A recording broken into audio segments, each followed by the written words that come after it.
Welcome back to my channel where we are going to learn about what is music therapy and how do we do it. With me, Astha. आज हम बात करने वाले हैं कि participants actually music therapy में करते क्या हैं। अभी तक हमने कहा था कि म्यूजिक थेरेपिस्ट कौन कौन से इंस्ट्रूमेंट्स बजा सकते हैं, म्यूजिक थेरेपी होता क्या है, वर्ल्ड में इसकी डेफिनेशन क्या है और म्यूजिक थेरेपी इंडिया इसको कैसे डिफाइन करता है। अब हम बात करने वाले हैं एक्चुअली में सेशन में होता क्या है।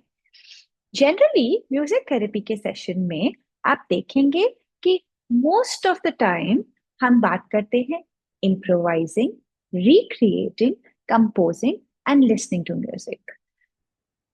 इसको इजी करने के लिए हम शुरू करते हैं लिसनिंग टू म्यूजिक से। लिसनिंग टू म्यूजिक को जब हम बात करते हैं तो आपने बहुत सारे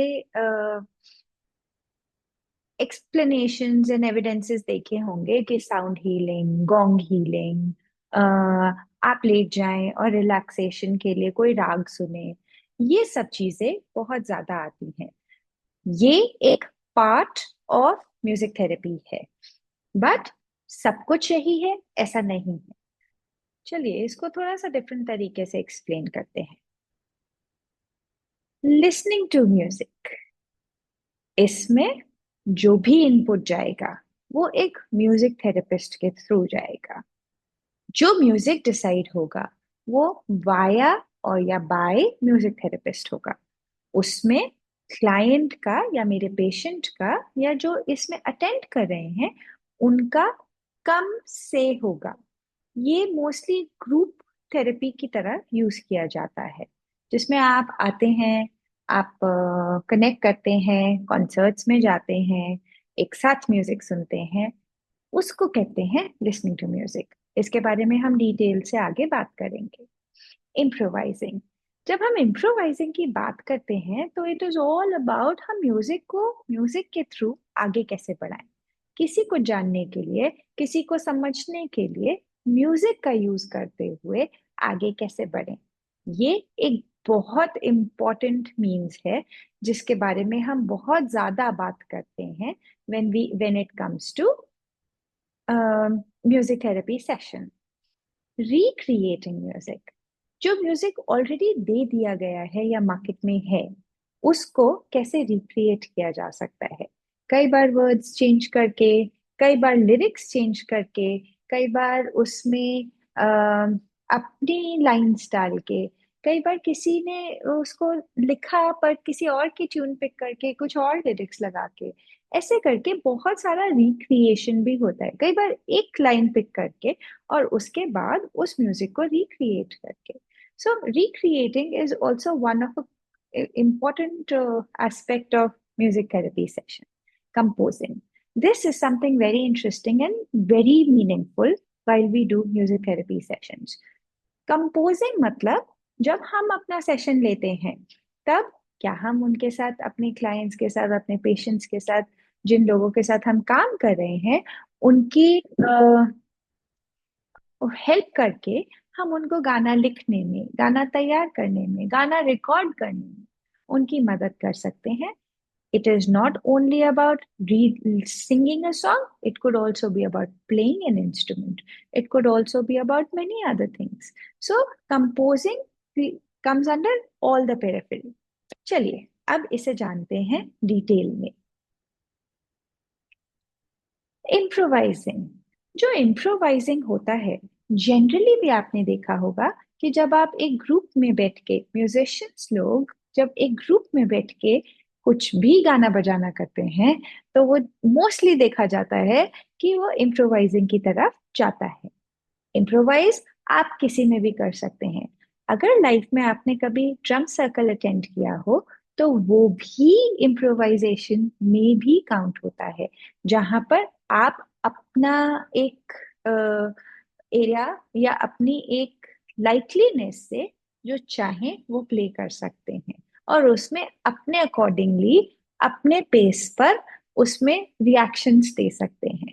वहाँ वो बहुत स्पॉन्टेनियस होता है। उसके लिए ना म्यूजिक थेरेपिस्ट हम लोग तैयारी कैसे करते हैं? हम लोग तैयारी करते हैं कि हमारे पास सारे इंस्ट्रूमेंट्स होने चाहिए, हमारे पास सारे डायनेमिक्स होने चाहिए कि अगर म्यूजिक लिखना है या म्यूजिक स्ट्रांग हुआ तो उसको कैसे हम कंट्रोल करेंगे, म्यूजिक सॉफ्ट हुआ तो उसको कैसे अपलिफ्ट करेंगे। तो ये सब चीजें इम्प्रोवाइजिंग में आती है। Musical interaction, communication through music. Let's say हमारे इंडियन म्यूजिक में तो और इंडियन म्यूजिक इंडस्ट्री में बहुत ज्यादा ऐसे गाने लिखे जाते हैं जिसमें बहुत ज्यादा कम्युनिकेशन यूज होता है। जहां मैं जाती हूँ वहीं चले आते हो, चोरी चोरी मेरे दिल में समाते हो। Again, a communication. So a lot of communication happens in our music. Dual songs, even let's say uh, male voice with female lyrics. Quite many communicational songs are being used. So uh, कुछ songs, ये songs तो already बने हुए हैं। Same जब हम music therapy session में जाते हैं तो हम बात करते हैं कि मैंने कोई लाइन जो आपको पसंद हो उस गाने में आपसे पूछी और आपने उसी में मुझे रिस्पॉन्ड बैक किया। तो ऐसे करके बहुत सारी कम्युनिकेशनल इंटरेक्शंस होती हैं। अ, ये को थोड़ा और ब्रॉडर ले जाते हैं तो हम आप फाइंड आउट कर पाओगे कि लेट्स से आज मैंने एक गाना पिक किया या चूज किया और वो गाना गाया। अब किसी ने, अगर मैंने ये गाना गाया और मेरे क्लाइंट ने, मेरे पेशेंट्स ने या जो अटेंड कर रहे हैं सेशन, उन लोगों ने, सेशन अटेंडीज ने अगर कोई और गाना पिक किया तो मुझे उससे उनका मूड समझ आ जाएगा। और जैसे ही मैं उनका मूड समझ पाऊंगी, मैं ये भी समझ पाऊंगी कि मुझे इनको क्या फीडबैक में देना है। जैसे आज कोई मुझे बोले कि अ, अभी हम थोड़े दिन पहले ही देख रहे थे कि लोग बहुत सारे कम्युनिकेशंस में अपनी क्लियर इंटेंशंस लिखते हैं कि लाइफ में भी कुछ अच्छा नहीं हो रहा है, ऐसा भी नहीं हो रहा है, वैसा भी नहीं हो रहा है, फैमिली में भी कुछ अच्छा नहीं चल रहा है, जॉब्स में भी कुछ अच्छा नहीं चल रहा है। तो जब वो बहुत क्लियरली इंडिकेट करते हैं तो हमें उस गाने के थ्रू उनको कम्युनिकेट करना बहुत आसान होता है। लेट्स से कोई इस टाइम पे बहुत ज्यादा अल्कोहल या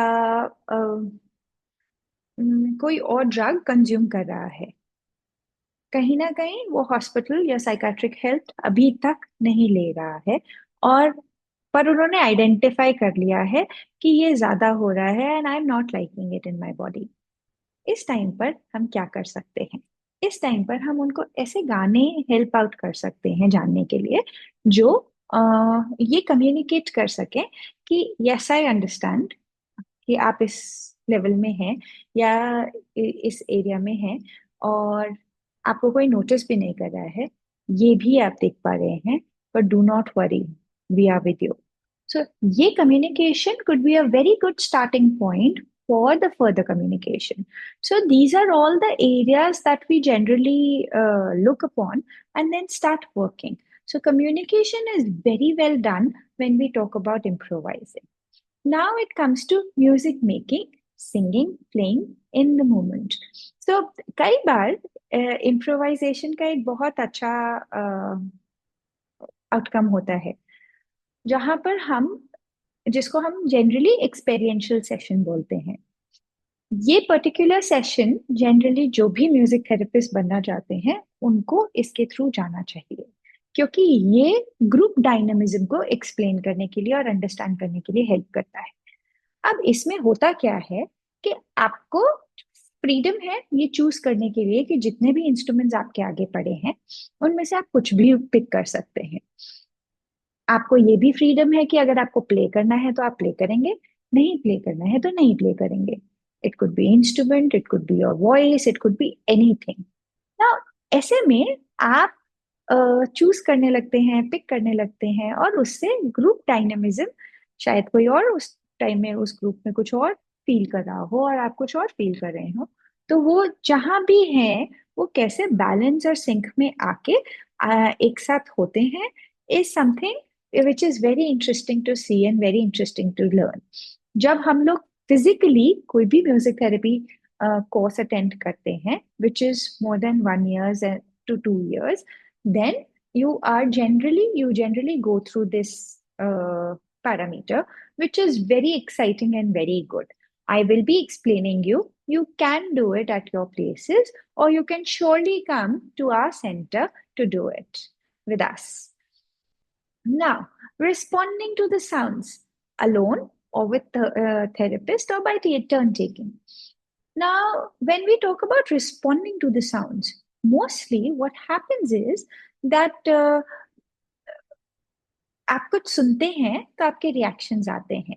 लेट्स से कोई गांव से आया है, उसको अगर गाय की या भैंस की आवाज सुनाई जाए तो वो बहुत एक्साइटेड हो जाएगा ये जानने के लिए कि ये है क्या और हम इसको क्यों यूज कर रहे हैं.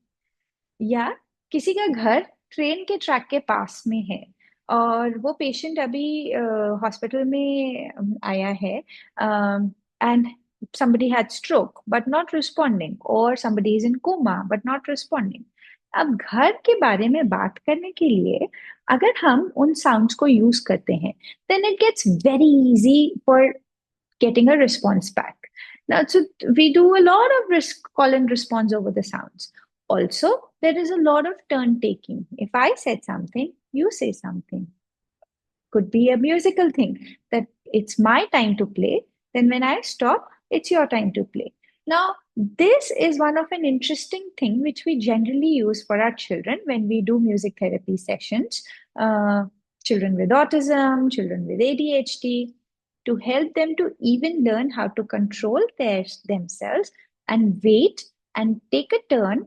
That could be a very easy means. Now, if you are working in schools as counselors or early year educators or even educators of any age, at any age, please try this. So when you do turn taking in your sessions, when you bring it up for saying, okay, it's my turn to speak, and when I finish, then you have a chance to speak. And we do not speak randomly, we go on one. So everybody takes a turn, everybody is being heard, and then there is a clear communication. So turn taking is something that even helps us to be a very, very good listener, because कई सारे लोग जो hyper active होते हैं वो बहुत जल्दी respond करना चाहते हैं. लेट्स से उन्होंने अपने माइंड में कुछ सोच लिया है और वो उसके थ्रू एक अपना सेंटेंस फॉर्म कर चुके हैं और थॉट फॉर्म कर चुके हैं. अब उनको वो थॉट बहुत जल्दी कम्युनिकेट करना होता है. बट अगर आप उन्हें टर्न टेकिंग में रोकेंगे और आप उन्हें ये बोलेंगे कि अच्छा आप पहले मेरा क्वेश्चन सुनेंगे, आप मेरा प्रश्न सुनोगे, उसके बाद आप इसको समझोगे और उस समझ के उसको रिपीट करोगे और फिर आपका आंसर दोगे. ये एक बहुत अच्छा फॉर्मेट है, क्योंकि मैं टीचिंग में भी थी, टीचिंग एंड लर्निंग में, एजुकेशन में भी मैंने बहुत काम किया है. तो उसमें जो बच्चे करने में, जो बच्चों को कम्युनिकेट करने में, जो बच्चों को याद करने में और लिखने में दिक्कत होती है, उनके साथ ये फॉर्मेशन बहुत अच्छे से काम कर सकते हैं. ऐसा क्यों है? क्योंकि sometimes these children are auditory learners. हमने बात करी है 4 टाइप के लर्नर्स की. एक होते हैं स्पेसिफिकली ऑडिटरी लर्नर्स, जो सुन के आपकी बात को एकदम याद रखेंगे और कभी नहीं भूलेंगे, उनको ऑडिटरी लर्नर्स कहते हैं. एक होते हैं विजुअल लर्नर्स. विजुअल लर्नर्स वो होते हैं जो देख के ये सीख जाते हैं कि अच्छा ऐसा ऐसा ऐसा ऐसा हुआ था और ये होगा, और वो उसको बहुत अच्छे से फ्रेम कर सकते हैं, लिख सकते हैं, याद रखते हैं. तीसरे होते हैं काइनेस्थेटिक लर्नर्स. काइनेस्थेटिक लर्नर्स वो होते हैं जो जब तक अपने हाथ से खुद चीज नहीं कर लेते तब तक उन्हें ये चीज नहीं समझ आती कि ये कैसे हुआ. आप उनको बोल दें, आप उनको दिखा दें, नहीं होगा. वो जब तक अपने हाथ से खुद करके नहीं देख लेंगे तब तक उनको वो सेटिस्फैक्शन भी नहीं आता और उनके वो लर्निंग में भी इनबिल्ट नहीं होता है. चौथे होते हैं writing. So the one who use a lot of writing to understand and learn things. So there are different sort of learners altogether. और हम सब उन कैटेगरीज में से कोई एक आते हैं. Musicians and most of the time psychologist are auditory learners, क्योंकि हम आवाज सुन के ये पहचान जाते हैं कि इस टाइम पर मूड क्या है। तो हमें बहुत आसान होता है उस हिसाब से पिक करना। तो अगर आप बहुत अच्छे आप आपकी ऑडिटरी स्किल्स अच्छी हैं, आप बहुत अच्छे लिसनर हैं, तो आप बहुत अच्छे से रिस्पॉन्ड कर पाएंगे। हम बात कर रहे थे किसी छोटे बच्चे की जो इस टाइम पे सीखना चाहता है, या हम उसको कुछ लिखाने के लिए या जो बहुत हाइपर एक्टिव होता है या लिखने में दिक्कत हो रही है, उन बच्चों के लिए हम कैसे कहते हैं कि मैं क्वेश्चन बोलूंगी, आप क्वेश्चन रिपीट करेंगे, अंडरस्टैंड करेंगे, फिर उसको रिस्पॉन्ड करेंगे। ये चीज एडल्ट्स के साथ भी हो सकती है। कई बार लोग अपने दिमाग में एक फिनोमिना प्रेजेंट कर लेते हैं, बना लेते हैं, और उसके अकॉर्डिंग रिस्पॉन्स करने लगते हैं। सड़क पे जब झगड़े होते हैं तो वो इसी कारण से होते हैं, क्योंकि शायद सामने वाला कुछ और बोलना चाहता है और दूसरा आदमी क्योंकि एंगर में होता है तो कुछ और ही समझ रहा होता है, तो तब झगड़ा होता है। उस टाइम पर अगर हम पेशेंस रखें, शांति से सुने और फिर रिस्पॉन्स दें, तो रिस्पॉन्स बहुत डिफरेंट हो जाएंगे। तो auditory call and response is something which is very interesting to use even for the teachers in their classes. So you can surely try it on. Now, there are specific musical directions that we generally give. Uh, let's say मैंने बोल दिया कि आप आज के दिन पर सिर्फ पियानो या कीबोर्ड या गिटार या कोई भी एक इंस्ट्रूमेंट का यूज करेंगे, या ड्रम का यूज करेंगे। अब ये एक स्पेसिफिकेशन हो गई जो मैंने दे दी है मेरे अटेंडी को, जो इस टाइम पे म्यूजिक थेरेपी सेशन अटेंड करेंगे। वो हो सकता है ड्रम बजा रहे हो और बहुत लाउड बजा रहे हो और पूरे रूम में डिफिकल्टी हो रही हो ये कोऑर्डिनेट करने के लिए, but slowly when he will be listening, then there are specific communications that's been given to him. Now he has to take that and understand it and use it. So there are specific musical directions that we generally give. Start, then stop. Start, then stop. There are different means because जब भी music therapist के साथ sessions जो भी लोग attend करते हैं, ऐसा नहीं है कि वो हमेशा म्यूजिशियंस मिलेंगे। हाँ, मैं बहुत सारे छोटे बच्चों के साथ काम करती हूँ।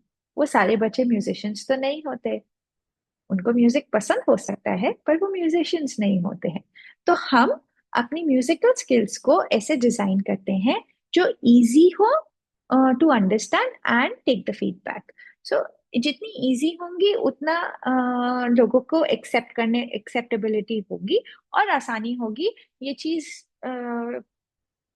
को अडेप्ट करने में और रिस्पॉन्ड करने में। Okay, improvising sound portraits and feelings. Now, this is also a very interesting thing to try with your children. You try playing the song and ask them to create a picture around it. When you tell your children to do that, you can do it with your adults as well. Whosoever is trying and doing music therapy practices, you all guys can try doing it. And जो music therapist बनना चाहते हैं वो लोग भी इसको try कर सकते हैं। लेट्स से आप एक गाना प्ले कर रहे हैं, उस पर आपने किसी को कहा चलिए इस पर आपको एक पीस ऑफ आर्ट बनाना है। आप कुछ भी कर सकते हैं, ये कुछ कलर्स हैं या ये पेंसिल और पेन है और ये एक पेपर है। आपको ये गाना सुनते हुए एक पीस ऑफ आर्ट बनाना है। जब वो क्रिएट करेंगे उसके बाद आप बोलिए ओके अब एक गाना मैं प्ले करूंगा या करूंगी या मैं गाऊंगा या गाऊंगा, और फिर आप देखिए कि उनका रिस्पॉन्स क्या आता है। So there is a lot of response that you can take through arts and other ways as well. You can also do a lot of communications about their feelings and events through music. कैसे? रंग बरसे भीगे चुनर वाली रंग बरसे। India में रहता हुआ कोई भी इंसान, लीव इंडिया, जिसको भी हिंदी समझ में आती है, वो अगर ये गाना सुनेगा तो वो श्योरली ये मेक आउट कर सकते हैं कि ये गाना किस फेस्टिवल का है। तो ये क्यों हुआ? क्योंकि आपने उसको उस गाने को किसी इवेंट के साथ एसोसिएट किया हुआ है। तो ऐसे ही होता है जब हम किसी की मेमोरी को ट्राई करते हैं जानने के लिए, क्या है बैकलॉग, क्या है, क्या अंडरस्टैंडिंग है, हम क्यों काम कर रहे हैं, हम इनको कैसे हेल्प कर सकते हैं, ये सब जानने के लिए। जैसे किसी को मेमोरी लॉस है और वो डिमेंशिया के पेशेंट हैं, और उनको चीजें याद नहीं रहती हैं। बट अगर आप उनको एक स्पेसिफिक टाइम का, उनके एरा का वो कोई गाना सुनाएंगे जो कि वो एसोसिएट कर सके, उनकी लैंग्वेज में हो, do you think that they will accept it? Yes, they do, because वो उन्होंने अपने चाइल्डहुड से ट्राई किया। अब म्यूजिक थेरेपी सेशन में क्या होता है, कई बार आप ऐसे लोगों से मिलेंगे जिनको शायद आपकी भाषा ना आती हो। कई बार आप ऐसे लोगों से भी मिलेंगे जो शायद बहुत लर्नेड नहीं हो म्यूजिक में। बट इसीलिए म्यूजिक थेरेपिस्ट को बहुत ज्यादा म्यूजिकल नॉलेज होनी चाहिए। अब हमें सब कुछ तो नहीं आ सकता। As as being in India, अगर मैं कहूँ कि आज मैं किसी गुजराती क्लाइंट के साथ या गुजराती पेशेंट के साथ काम कर रही हूँ, तो शायद मुझे गुजरात के सारे गाने तो नहीं आ सकते। बट मैं उस टाइम के, उस एरा के कुछ गानों को पक्का से समझ के और फटाफट अंडरस्टैंड कर सकती हूँ कि ये किस बारे में बात हो रही है, क्यों बात हो रही है, ये गाने का पेराफेरी क्या था, स्टोरी लाइन क्या है। और फिर अगर मैं इंट्रोड्यूस करूं वो गाना मेरी वॉइस में, तो शायद मेरे पेशेंट्स या मेरे क्लाइंट्स या जो लोग भी म्यूजिक थेरेपी सेशन अटेंड कर रहे हैं, वो ये अंडरस्टैंडिंग में आ सके, ओके हाँ ये गाना उस टाइम के लिए एसोसिएटेड था, या ये मैंने मेरे बेटे की शादी में प्ले किया था, या ये के टाइम पर मेरा शादी हुआ था, या मैं मेरे बच्चों के लिए ये लोरी गाता हूँ। तो ऐसे करके एसोसिएशंस होती हैं, और फिर उसके बाद आप बहुत सारे ट्रिगर पॉइंट्स को जान सकते हैं और म्यूजिक थेरेपी के थ्रू पेशेंट्स को हेल्प कर सकते हैं। um, when we talk about improvisation, it is again, ये पिक्चर इसलिए लगाई गई है क्योंकि ये सेशन में कुछ भी कंट्रोल्ड नहीं है। म्यूजिक थेरेपिस्ट भी अब जो उस मोमेंट में उस रूम में हो रहा है उसके थ्रू कम्युनिकेट कर रहे हैं। So there might be a chance, ये ऐसा ही काफी बार ऐसा सेशन हम सभी का लगता है जो लोग म्यूजिक थेरेपी प्रैक्टिस कर रहे हैं। क्या पता कोई बहुत हाई एनर्जी के साथ रूम में आया हो, तो हम भी बहुत हाई एनर्जी से ड्रम्स प्ले कर रहे हैं, गिटार्स प्ले कर रहे हैं। Sometimes it looks like a lot of noise as well, it doesn't look like music. But फिर उसको लाते लाते लाते लाते सिस्टमैटिक वे में, रिदमिक फॉर्मेट में लाते हुए, आप उसको अगर एक सिस्टम पे लेके आएंगे, एक रिदम में लेके आएंगे और स्लो डाउन करेंगे, it help the other person, it helps the other person to come down to the rhythmic pattern where you want your attendee to be. So that's how the session looks like. So sometimes it's more about expression as well. So improvisation also helps you to express wisely. आप जैसा feel कर रहे हैं, आप शायद बहुत excited हो और बहुत हैप्पी हो, तो improvisation session में it gets very easy to perform, recreating. Um, Singing and playing pre-composed songs is something that we all do quite many times. जब हम बात करते हैं अंताक्षरी की, जब हम बात करते हैं कैरियोके सिंगिंग की, then what we are doing is we are doing the singing or playing while the songs are already being recorded, which is already there in the market. So pre-recorded songs को बहुत ज्यादा use किया जाता है to support that particular movement. जैसे ही वो support होता है, there might be a chance कि हम शायद इम्प्रोवाइज करने लगे, एक ही गाने पे इम्प्रोवाइज करने लगे, उसकी ट्यून्स पर इम्प्रोवाइज करने लगे। अभी आप लोग मुझसे पूछेंगे इसमें म्यूजिक कहाँ आया, इसमें तो सब साइकोलॉजिकल इंटरफेस आया। हम बात कर रहे हैं कि हम साइकोलॉजिकली कैसे म्यूजिक को यूज करेंगे किसी के साथ, किसी को सपोर्ट करने के लिए या किसी को हेल्प करने के लिए। म्यूजिक, जब हम म्यूजिक थेरेपी सीखते हैं तो आपको हमेशा याद रखना है, म्यूजिक आपका पर्सनल स्किल है जो आपको 100% डेवलप करना है in every means, because you are going to support through this music to others. Now when we say music is powerful, yes it is powerful, so इस पावर को does not mean कि आप ही new regenerate करेंगे। yes you can do that, but there is also a method to do it, that is by using things which are recreated, which are created already, and recreating it as well. Imitating musical phrases, हम particular song के pieces को imitate करते हैं। हम कुछ phrases को टटरा, war zones में जब वॉर जोन्स वाले म्यूजिक को प्ले किया जाता है तब बहुत लाउड एंड क्लियर म्यूजिक को यूज किया जाता है, ट्रम्पेट्स को यूज किया जाता है।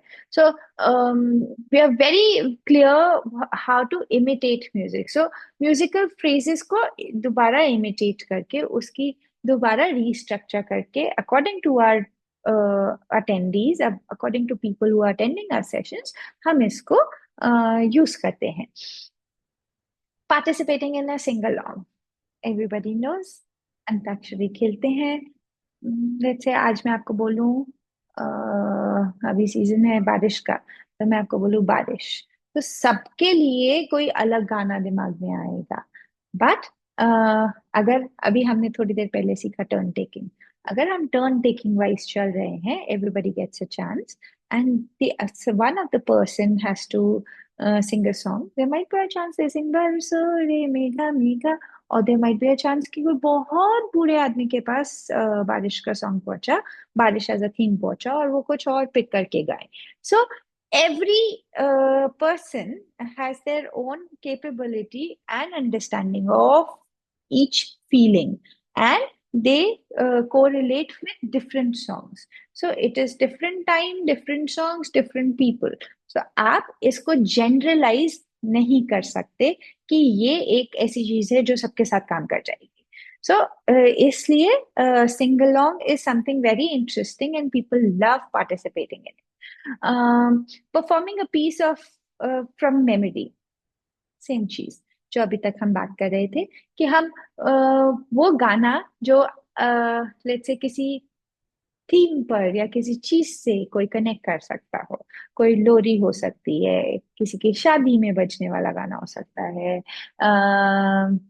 आप लोग रील्स डालते हैं, वो रील किसी कनेक्शन से, और या किस जब भी गाना डालते हैं उसके बैकग्राउंड में कोई भी म्यूजिक डालते हैं तो उसका कोई ना कोई बैकग्राउंड या बैकड्रॉप होता है।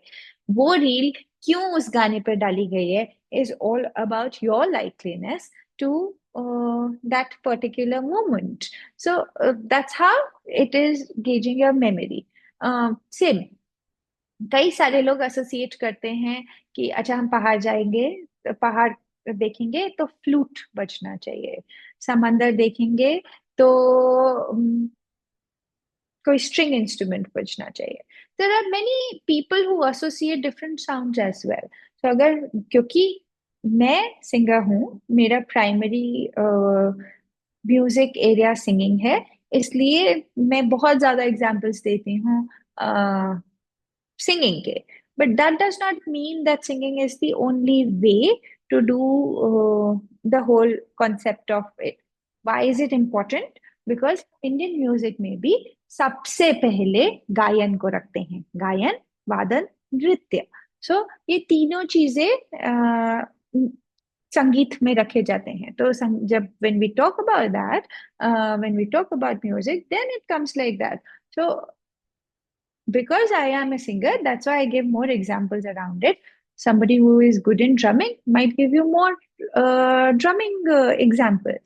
Let's say imitating musical phrase. Now, if I play a rhythm on a drum and I ask you to imitate it, it will be very different. If somebody is playing something and I start imitating on my drum, it would be very different. So it could be with any music instrument or any music skill that you are good at.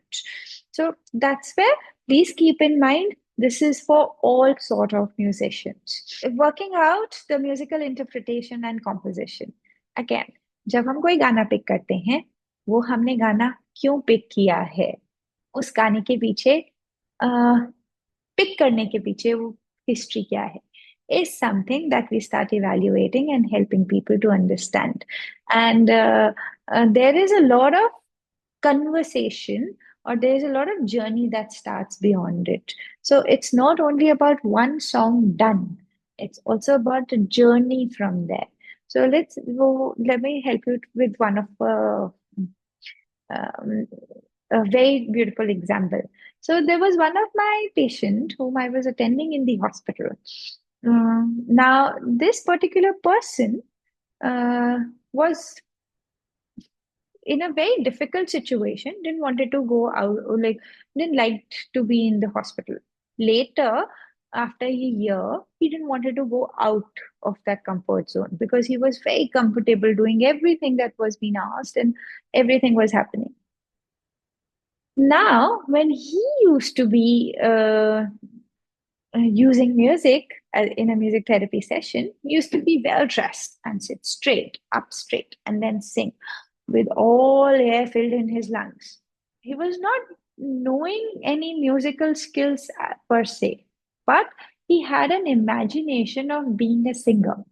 And that's how he started using music. उन्होंने अपना music की सारी skills को वैसे use करना शुरू किया. So they were always the lyrics in front of him, and lyrical video जब चलती थी, और सिंगर भी पीछे गा रहा होता था, मतलब it was a normal song that was being played on a YouTube.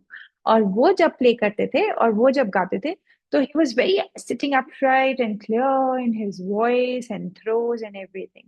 What we started doing, हमने अपने सेशन में उनको ये सपोर्ट करना शुरू किया कि चलिए आज से आप सिंगर हुए, तो सिंगर होने के लिए आपको अपनी वॉइस को पुश करना है, वोकल एक्सरसाइज करना है, अच्छे से बैठना है, अपनी बॉडी को स्ट्रेट रखना है, लंग्स में अच्छा खासा स्पेस होना चाहिए फिल करने का.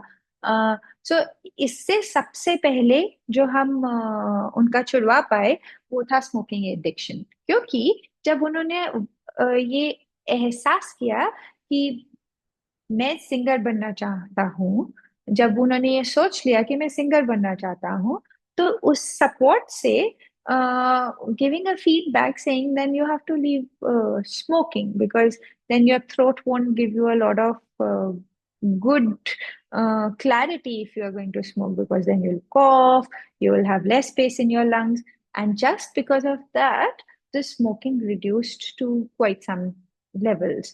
So that is how it happens. So everybody needs some or the other initiation to do it. So there's a lot of interpretation that we pull out from our sessions. अब मैंने जाके उनको ये नहीं पूछा था कि आप ये गाना, ये वीडियो देख के गा रहे हो, ये क्यों गा रहे हो. ये मेरा इंटरप्रिटेशन था, ये मेरी ऑब्जर्वेशन थी कि जब मैंने उनको ये करते हुए देखा, तो मैंने ये सीखा कि अच्छा ये इसलिए कर रहे हैं क्योंकि ये बहुत क्लियर है कि ये सिंगर बनना चाहते हैं. तो ऐसे करके आप उन इंटरप्रिटेशंस को पुल आउट करते हैं. कंपोजिंग. ओके, जब हम कंपोजिंग की बात करते हैं, तो बहुत सारे कॉम्पोजिशंस आते हैं. It could be songwriting, it could be creating lyrics, it could be creating your own melody. आप अपना गाना खुद बनाते हैं. It could be making pieces through instruments. So आप एक क्या प्ले करना चाहते हैं, कैसे गाना बनाना चाहते हैं. So there are people who can write really well. So to initiate, to help them, to support them. And this is not only in mental health, let me tell you. This can also be with children and babies. So, school jana hai. Let's say somebody with autism started moving his body and constantly telling his mom, school jana hai, school jana hai, school jana hai. Over on a Sunday as well. अब Sunday को तो mummy school भेज नहीं सकती. She will try explaining constantly that okay, no school on Sunday, no school on Sunday. What we can do, we can help this child to improvise over it and to compose a song कि Monday to Friday school है, Saturday को half school है और Sunday को है छुट्टी. Very simple, nothing. और ये हम रेगुलर अगर स्कूल में प्रैक्टिस करते जाएं तो ये बच्चे को अपना ट्यून खुद ही याद रहेगा, और मदर के लिए ये डिस्कम्फर्ट या ये सब प्रॉब्लम्स को ऑल्टर करने के लिए, सपोर्ट करने के लिए हम होंगे. सो कोई ना कोई चीज हमने वो बच्चे को एज अ टूल दे दिया कि आप इसको यूज कर सकते हैं अपने आप को सूदन अप करने के लिए, अपने आप को हेल्प करने के लिए. सो ये सब भी हम एरिया समझेंगे. ऑटिज्म क्या होता है, म्यूजिक थेरेपी कैसे यूज करते हैं, मेंटल हेल्थ एरियाज क्या होते हैं, वहां पर म्यूजिक थेरेपी कैसे यूज करते हैं, इन सब के बारे में हम समझेंगे धीरे धीरे. So stay tuned. Usually, the therapist simplifies the process by engaging the client in easier aspect of the task, taking responsibilities from more technical aspects. So, let's say composing में किसी ने ये सोच लिया कि ये मेरे लिरिक्स हैं, ये वाली वीडियोस भी आपके पास बहुत जल्दी आने वाली हैं. सो आप इस चैनल पे बने रहें.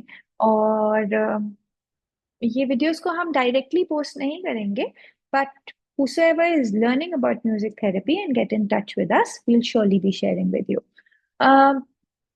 लेट्स से किसी ने बहुत अच्छे लिरिक्स लिखे हैं पर उनको कंपोज करना नहीं आता. So there are times when we even call musicians from outside and ask them to create and help us to create those songs.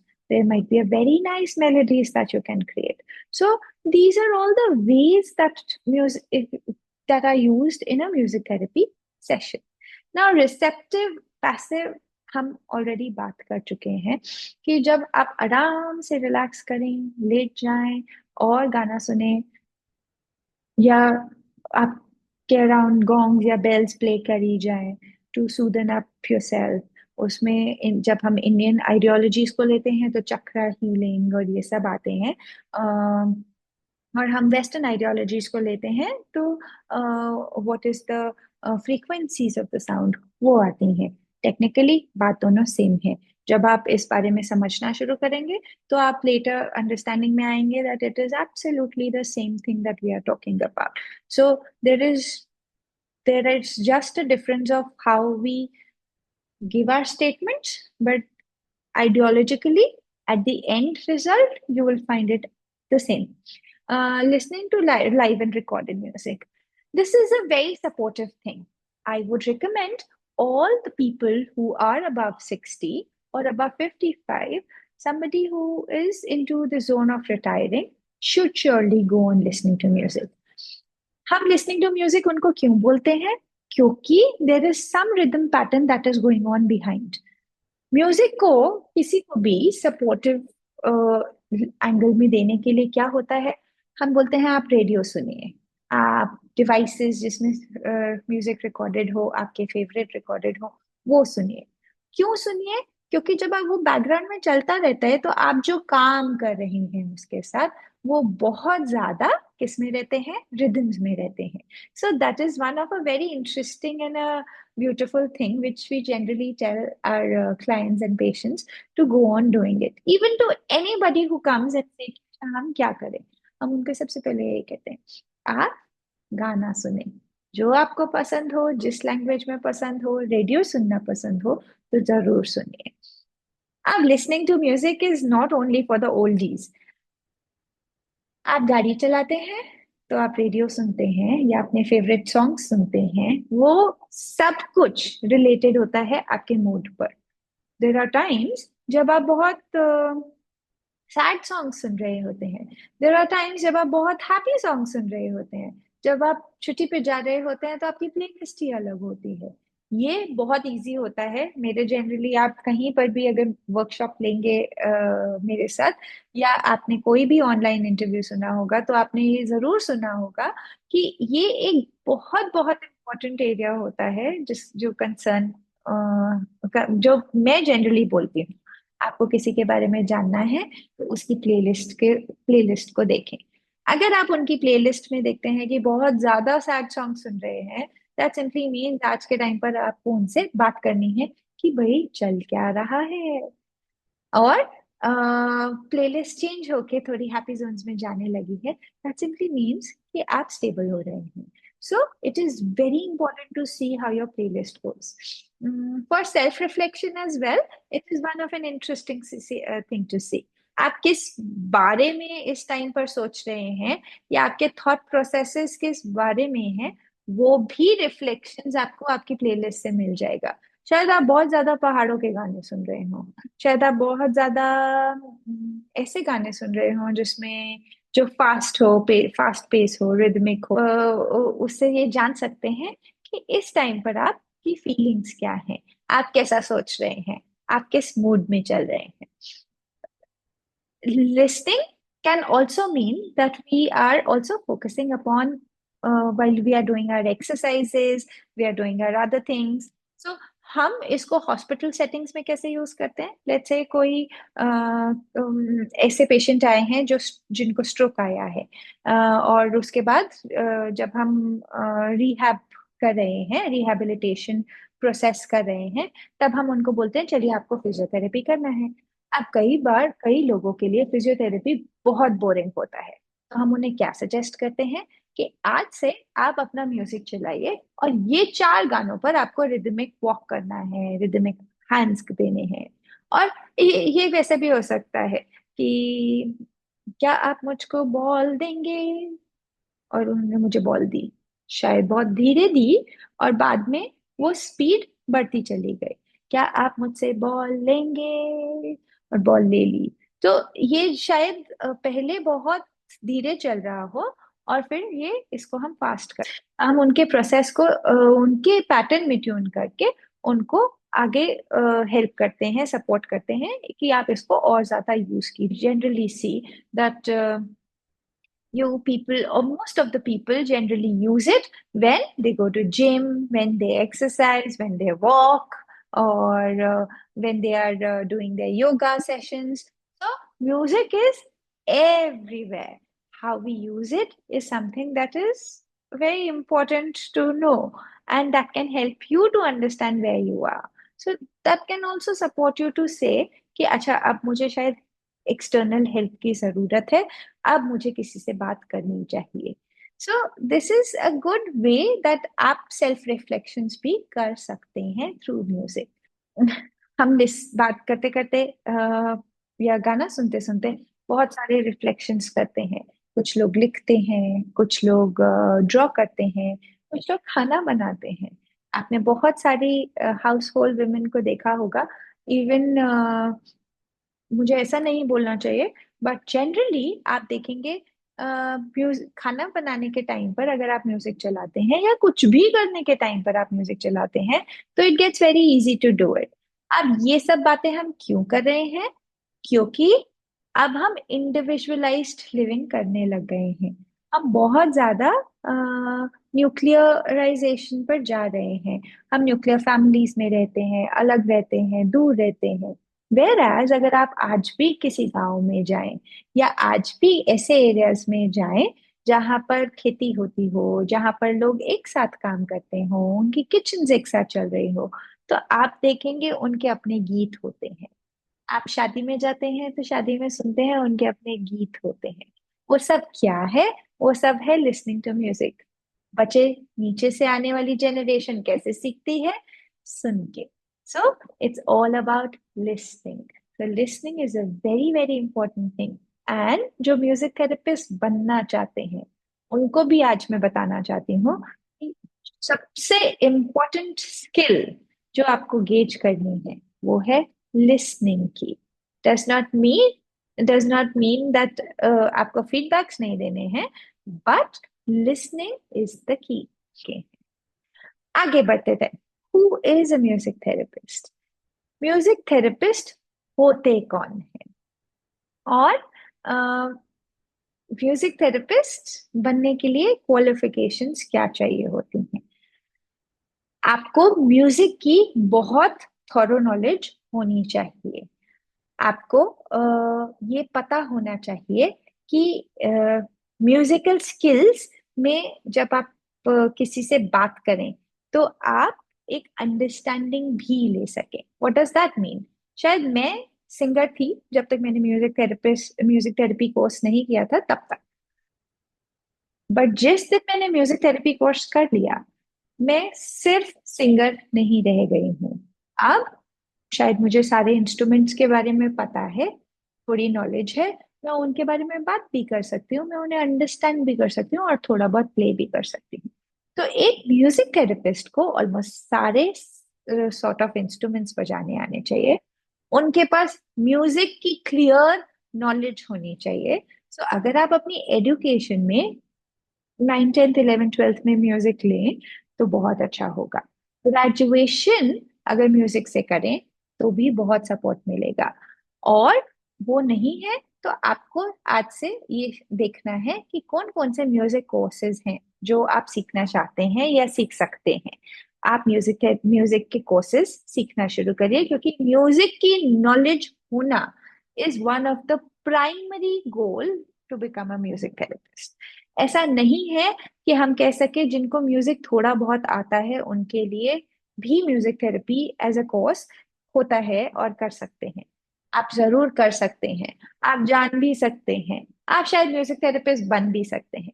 But अगर आपको म्यूजिक की नॉलेज होगी तो आपको इंडिया में उनको सपोर्ट करने के लिए, अपने पेशेंट्स को, अपने क्लाइंट्स को आपको सपोर्ट करने के लिए बहुत हेल्पफुल होगा।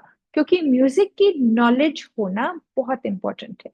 आप ये कोर्स से भी कर सकते हैं, आप ये पर्सनल स्टडी से भी कर सकते हैं।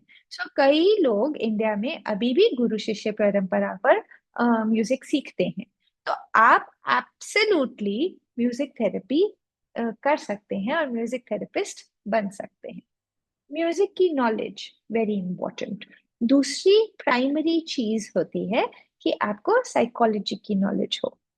उसके लिए आप अपने ग्रेजुएशन में साइकोलॉजी पिक कर सकते हैं, या फिर आप म्यूजिक थेरेपी कोर्सेज कर सकते हैं जहां पर आपको ये सिखाया जाए कि ये साइकोलॉजिकल, जो आप अब अभी धीरे धीरे यहाँ पर भी सीखेंगे, कि आप ये साइकोलॉजिकल एस्पेक्ट्स में स्टडी करना शुरू कीजिए, इनके बारे में पढ़ना शुरू कीजिए, इन एरियाज में रिसर्च पेपर्स पढ़िए और लिखिए भी, और अपने एक्सपीरियंसेस शेयर कीजिए, और म्यूजिक थेरेपी को प्रैक्टिस करिए।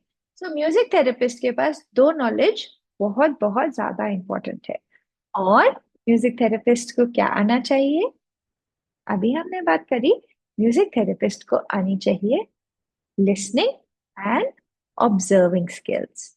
That is the most important thing that a music therapist should have.